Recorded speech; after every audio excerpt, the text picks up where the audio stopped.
YouTube, Autumn Beckman here. Welcome to my channel, or welcome back to my channel. My channel is usually about luxury on a budget, and usually that relates to handbags. Today's video is a little different. It's about photography, and it is a requested video. A lot of you know that I teach photography for a living at a public school, and several people have asked for photography tips and a video on how to use a camera like this. How to use one of these big DSLR cameras with manual functions and all these knobs and things, and what do they do? A lot of them are there, as I tell my students, for people who don't know what they're doing with the camera.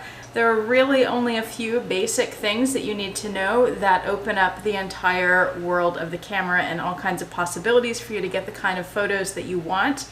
And I'm going to teach you about those today. I will try to be as simple as I can, but this stuff does get complicated. There are basically three different things: ISO, shutter speed, and aperture, that all interact with each other. And when you change one, it affects the others. And I'll explain all three and explain to some degree the relationship, but mostly it has to do with getting a basic understanding of what these three things do, and then you have to go out in the field and practice using them to see what your camera does and what results you get. This is going to be a lot of information. Some of it's technical, and you're not going to remember it all right away. So this may be a video that you want to save and refer back to. And don't feel stupid if you don't get it right away, because nobody does. This stuff takes years to master. I still don't have it all down, but I definitely have a better understanding, especially since I teach it. When you teach something, that helps you understand it more because you're explaining it to other people. So I try to simplify this so my students can understand it pretty quickly, and I'm going to do the same thing for you. Let me give you a quick outline of what we're going to go through. I've got all my notes here so I can stay on track.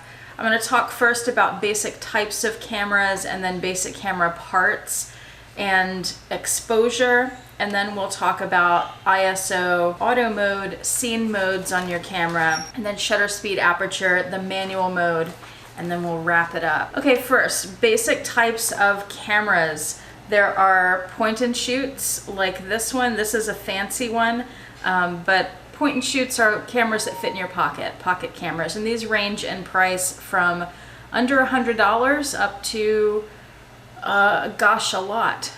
Cameras are very expensive. Cameras, camera gear, lenses, it's all can be very expensive.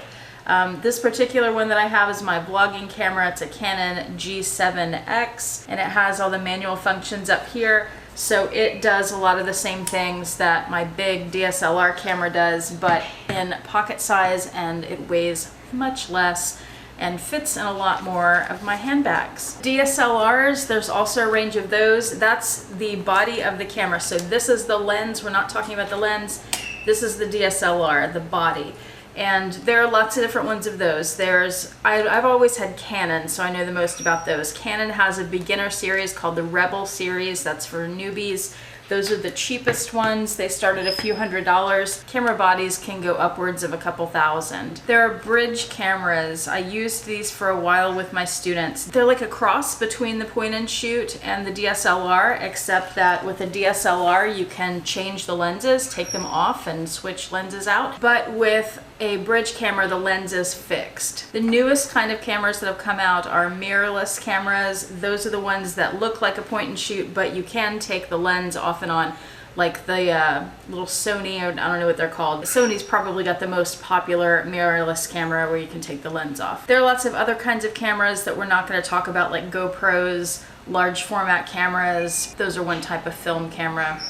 We're just talking digital photography here. Let's go over some basic parts of your camera. So I know a lot of people, they'll get a DSLR for Christmas or their birthday or something, and they won't know how to use it, and they'll just keep it set on auto mode. So let's go over a few of the really basic things about the body itself. Okay, the first thing is your camera strap, whether it's around your neck or a wrist strap like this. It's very important. It's there for the safety of the camera. Use it, especially if you're not used to carrying one of these things around, and especially if you've got a long lens on it like this. You don't want to accidentally drop your camera, so this is there to keep it protected. This thing here is called the hand grip. It's made for your hand so that you can Put your hand there and your finger falls naturally on this button, which is the shutter. That's what you press to take your picture. A lot of people don't realize, and again, I'm going to talk specifically about Canon cameras. I think that these things probably are pretty universal across different brands, but I know for a fact that they work on Canon cameras. So when you press the shutter halfway down, the camera will focus, and then when you press it all the way, it will take a picture, and you'll hear the noise of the shutter moving, taking the picture. On the bottom of your camera, usually, actually mine, never mind, you can see. I want to point out on mine that I have this thing here that goes around. It's an L-shaped bracket that's attached. That would not normally come with your camera. That's a bracket that's specifically for a tripod that I have.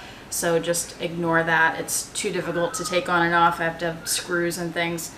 On the bottom of your camera is where your battery compartment is. If you turn your camera on and nothing happens, check to see if you have a battery in it. I do not have one in this camera right now. You'll also find a door somewhere, either in the battery compartment or a separate door in the bottom or somewhere on the side where you put a memory card.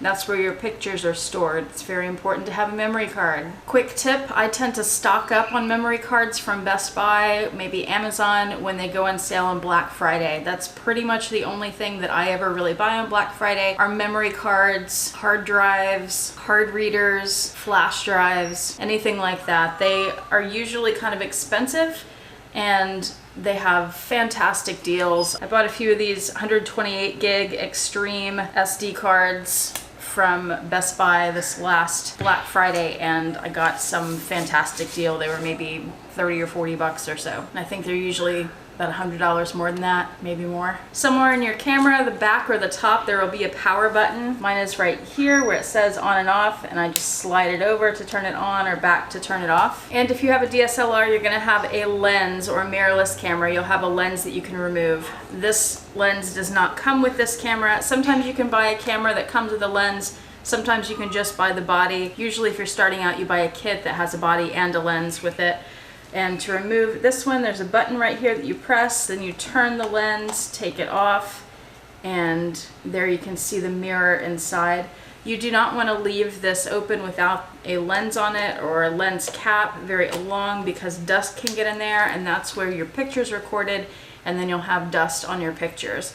There are ways to clean that out, but that's something that you would need to research and do very carefully, because the mirrors, the sensors, everything in there is very sensitive, and you have to be very careful. On the digital cameras, we have these big LCD screens on the back, and that's where you see your menu and your photos. Some cameras will have an eyepiece like this where you can put your eye up to it to view your picture.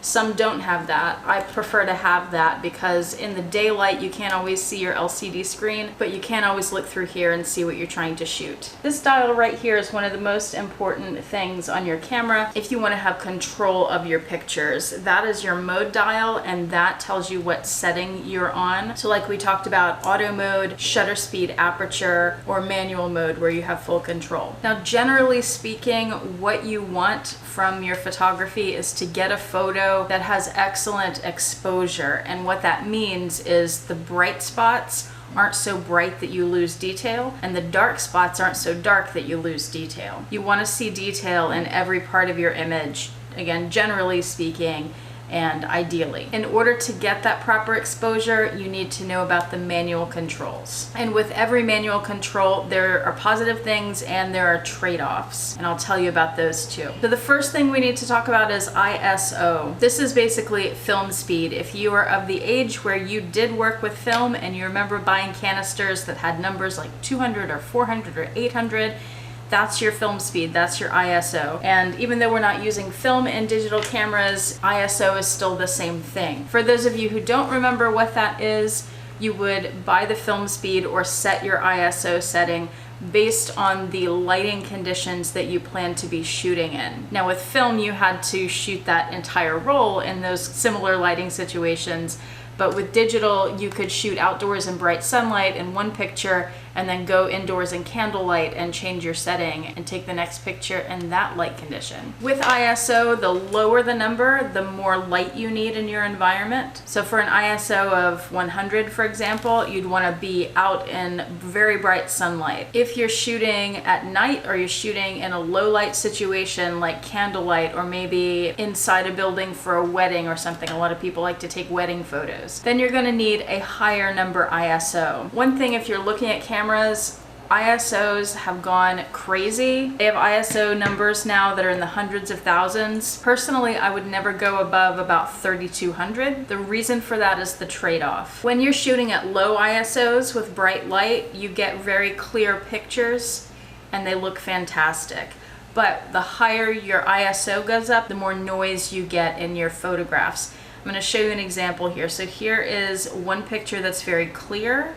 This is at a low ISO, and then here's another picture that's taken at a higher ISO, and you can see all those little colored dots in it, and that's what's called noise. That is something you want to avoid, especially if you are going to print pictures. So you always want to shoot in the lowest ISO that you can get away with in the lighting situation that you're working with. And you set your ISO first to tell the camera what kind of light you have. And then you start going into your mode dial settings. Your ISO is going to be in different places depending on what your camera is, so I won't show you that here. But on your mode dial here, I want you to notice that, and yours may look different because different cameras have different things on them, but you will have an auto button, which is usually green. You're going to have a TV or an S for shutter speed, an AV or an A for aperture, and an M for manual. You may also have P for program. That's where you can set some custom settings. Mine has SCN for scene. You may have little images that have a picture of a person or a mountain with a moon. Those are scene settings. Mine are just located under one button where I have to go into the menu to pick specific ones that I want. The auto setting, and I'm going to be a little judgmental here, is for people who don't know how to use their camera, don't know how to use the manual functions of the camera. The scene settings are for people who know a little bit more, but not very much, where they aren't comfortable shooting in the more manual settings themselves. So the auto setting, what that does is you set your ISO and then you set the camera to auto, and the camera picks all the other settings for you, and it tries to get the best photo, the best exposure that it can get. The camera doesn't know, however, what you're shooting or what kind of effect you might want in your photo. So if you are shooting a moving subject, you might get a blurry photo out of that, but it would still be properly exposed for the most part. If you do a scene setting, you could pick an action setting in that situation. The camera's still picking all the settings for you, but you've told it that something is moving fast, so it needs to not make a blurry picture. That means it's gonna speed up the shutter speed and take a fast picture, and I'll go through shutter speed in a minute. But the scene mode allows you to give the camera a little bit more information about what you're shooting, so it can try to do a little better than just auto mode in getting an exposure and an effect that you might want. But if you really want to know how to use your camera, you need to learn the manual settings, and they're not that hard, they just take practice. Let's talk about shutter speed first. Like I said, it'll be a TV, it might be a T, it might be an S. Those are the ones that I've seen. Maybe it's even something else on your camera. I'm not familiar with every brand out there and all their markings. What shutter speed does is, let me take the lens off here, and I'm gonna do something I shouldn't do. So I showed you that mirror that's there. I'm gonna put my finger in here. I'm not touching the mirror, I'm touching the plastic casing around it. I'm gonna lift the mirror, and right back there, that black screen that you see is the shutter.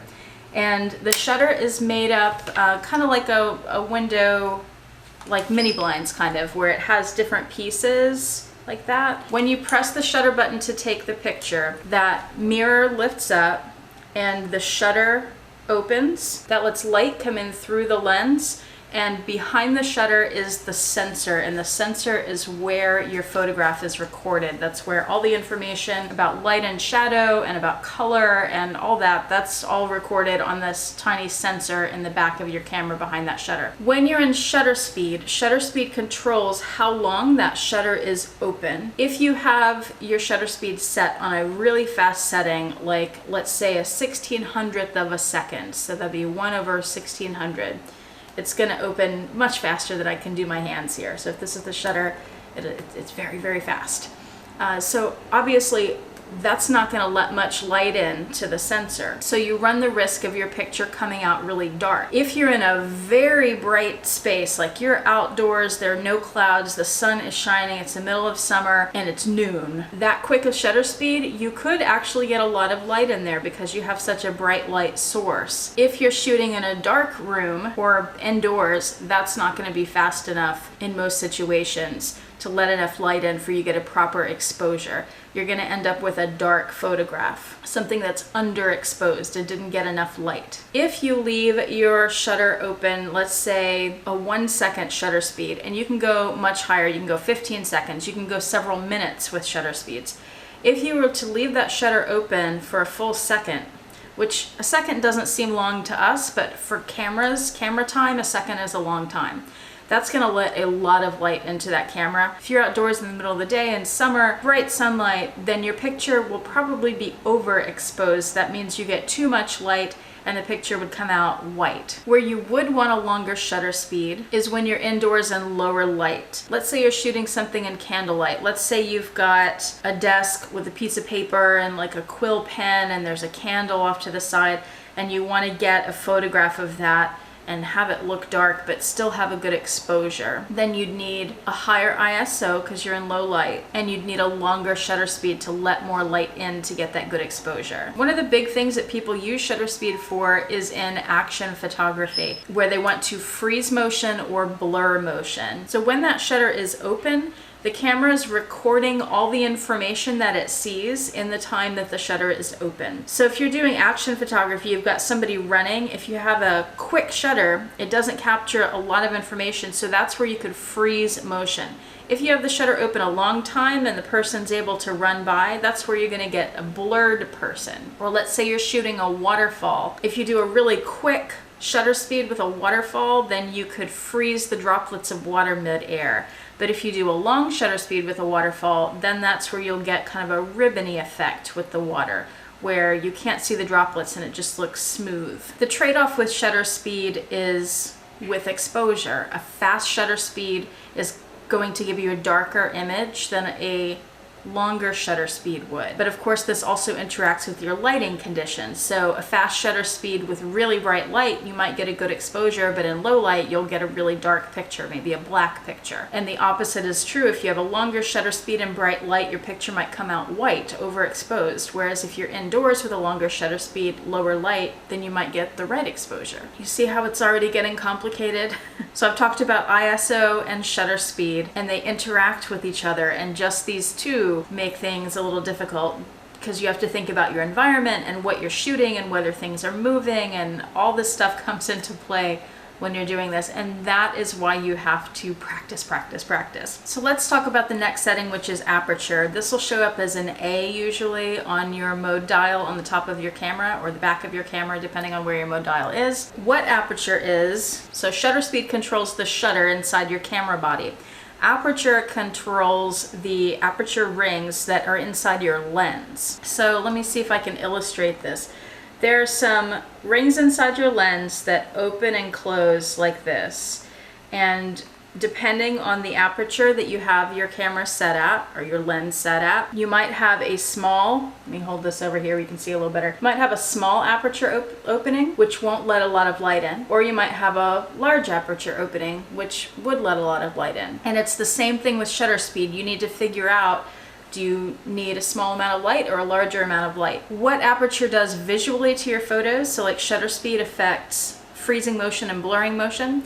What aperture does is it affects your depth of field. So you could create a depth of field where everything in the picture, like let's say you're taking a landscape and you can see a bush that's right near you, and you can see mountains way off in the distance. Depending on how you set your aperture, you could get everything in focus. That would be a high number aperture. Or if you set a low number aperture, you could, for example, take a portrait where the person is in focus, but the background is blurry. A lot of people want to know how to do that. That's one of the big things my students ask about. So that effect is achieved with aperture, low number aperture. And there's a lot, by the way, that I'm not going into here about cameras and what camera to get for different things that you want to do.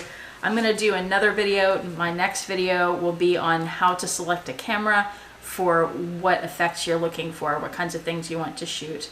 So stay tuned for that one. The trade-off with aperture settings, of course, is how much light is let into the camera. So just like with shutter speed, you can have a little bit amount of light, or you can have a large amount of light. With aperture, you can have a little bit of light or a larger amount of light, depending on your settings, and you have to figure out what you need. But once you have a decent grasp of these controls, these settings give you so much more control over your camera and how your images are gonna come out than auto and scene mode do. It's worth it to play with them and work with them.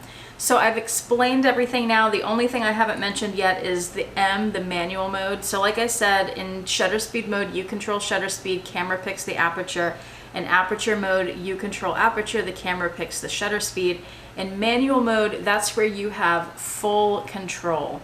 And that is the hardest one to do. And I encourage you to play around with it if you want, but it can be super frustrating if you're just starting out and don't understand that trifecta of ISO, shutter speed, aperture yet, and how they all are related. So I would suggest holding off on manual until you're more comfortable with shutter speed and aperture. Play around with those first, experiment with them. Then once you feel more comfortable, you can move into manual mode. I always shoot in either shutter speed or aperture. The only time I go to manual is when I'm not getting the results that I want, and then I can go play around a little with the setting that I wasn't using, the one that the camera was picking for me. And I have found that that works very well. It's a lot, isn't it? So that is a fairly simple but still complicated look at the basic settings on the camera for manual modes. I hope that was helpful. And again, if any of this did not make sense, of course you can ask questions in the comment section below, but go back and watch it, rewatch it, and hopefully that will help, because it's really a repetitive thing. It's practice, practice, practice. Nobody's gonna get it the first time that they try. I would suggest just taking one thing. Take shutter speed first. I think that's the easiest one.